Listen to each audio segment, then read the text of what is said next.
এবারের পর্বে ইতিহাসের এক বিতর্কিত বিষয়ে যাই। ইতিহাস ঘেঁটে দেখেছি, ইতিহাস মানে শুধু রাজা বাদশার কথা নয়, শুধু দারুণ দারুণ স্থাপত্য নয়, শুধু চাল, ডাল, তেল, নুন, সোনার উপর যুগে যুগে দামের পরিবর্তনের হিসাব নিকাশ নয়। ইতিহাস মানে অতীতের প্রতিচ্ছবি। আজ সেই রকমই এক ছবি তুলে ধরি আপনাদের সামনে। বলরাম বসুর কথা তো সবাই জানেন। তার শ্যালক ছিলেন রামকৃষ্ণ অনুরাগী বাবুরাম। তিনি হুগলির আটপুরের ছেলে। বাবুরাম ঠাকুর শ্রীরামকৃষ্ণের চরণে নিজেকে সঁপে দিলেন। সংসার ত্যাগ করে অন্য গুরুভাইদের সঙ্গে সন্ন্যাসী হলেন। নাম হলো প্রেমানন্দ। ওই আটপুরেই নরেন তার গুরুভাইদের নিয়ে ধুনি জ্বালিয়ে সন্ন্যাস নেবার শপথ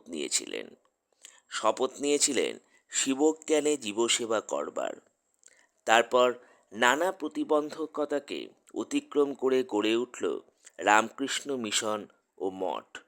নেতৃত্বে নরেন ওরফে বিবেকানন্দ, হাতে হাত রেখে পাশে রাখাল মহারাজ, ব্রহ্মানন্দ, কালী, অভেদানন্দ, নিরঞ্জন, শশী, বাবুরাম, প্রেমানন্দ, শরৎ, যোগীন, তারক, ছোট নরেন, বুড়ো গোপাল এবং আরও অনেকেই এলেন, যারা সব কিছু ত্যাগ করে শ্রীরামকৃষ্ণের নামে জীবসেবার মহান ব্রতে উদ্যোগী হলেন। অনেক কষ্টের মাঝেও তাদের সাধনার কোনো ত্রুটি ছিল না, কিন্তু সুখের সংসারেও কখনো কখনো কীট প্রবেশ করে। কখন কোন রাস্তা দিয়ে তার অনুপ্রবেশ তার বোঝা যায় না, কিন্তু যখন সে তার ডালাপালা বিস্তার করে তখন বুঝি সব বিশ্বাস, বিবেক নষ্ট হয়ে যায়। বিবেকানন্দের ভাই মহেন্দ্রনাথের লেখনীকে স্মরণ করি। তিনি লিখেছেন, প্রেমানন্দ সে সময় ভূতগ্রস্ত হইয়াছিলেন। আলমবাজার মঠে এবং কলিকাতায় আসিয়া তিনি সকল ভক্তের বাড়ি যাইয়া কুৎসা, নিন্দা ও গালি দিয়া বেড়াইতে লাগিলেন। বাবুরামের ব্যাপার দেখিয়া গিরিশবাবু একদিন বললেন, বাবুরাম করছে কি? ওর মাথা খারাপ হয়ে গেল নাকি? সে সময় বাবুরাম প্রচার করেছিলেন অনেক কুৎসা। কার নামে? বিবেকানন্দের নামে। অবাক কাণ্ড! যার নেতৃত্ব মেনে নিয়ে পথ চলা স্বয়ং শ্রীরামকৃষ্ণদেব, যাকে তাদের নেতার আসনে বসিয়ে গেছেন, বলে গেছেন কোনো প্রশ্ন না করে নরেনের কথা মেনে কাজ করতে, তাকেই কিনা বাবুরাম বসালেন আসামির কাঠগড়ায়। অভিযোগ তুললেন নানা রকম। নরেনটা অহংকারে ফুলে উঠেছে, নিজের নাম জাহির করছে, নিজের নাম কেনার জন্য মহা হুড়োহুড়ি। এমনই অহংকার যে তার বক্তৃতায় শ্রীরামকৃষ্ণের নামটা পর্যন্ত উল্লেখ করল না, শুধু নিজের নাম জাহির করছে।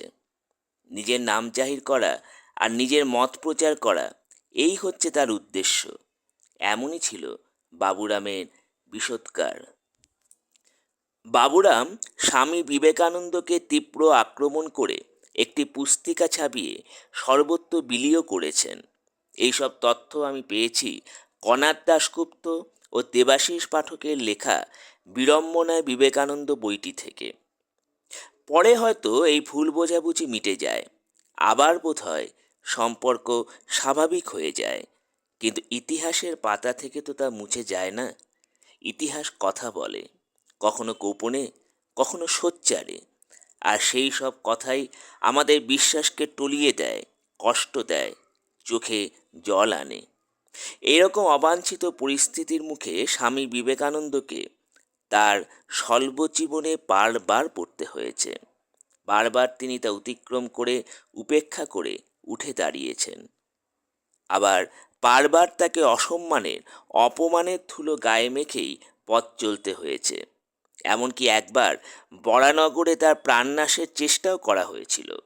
একে কি বলবেন? শিবজ্ঞানে জীবসেবার সুফল? হতে পারে। মানুষ তো আসলে জীব। যতই বুদ্ধিবৃত্তি থাকুক না কেন, কিছু মানুষ তো সেই জীব প্রবৃত্তি ত্যাগ করতে পারেনি। বুদ্ধিবৃত্তিকে আঁকড়ে জীবনে চলতে শেখেনি, তখনও পারেনি, এখনও পারে না। তাই বোধহয় এমন কাণ্ড ঘটে। আজ এই পর্যন্ত।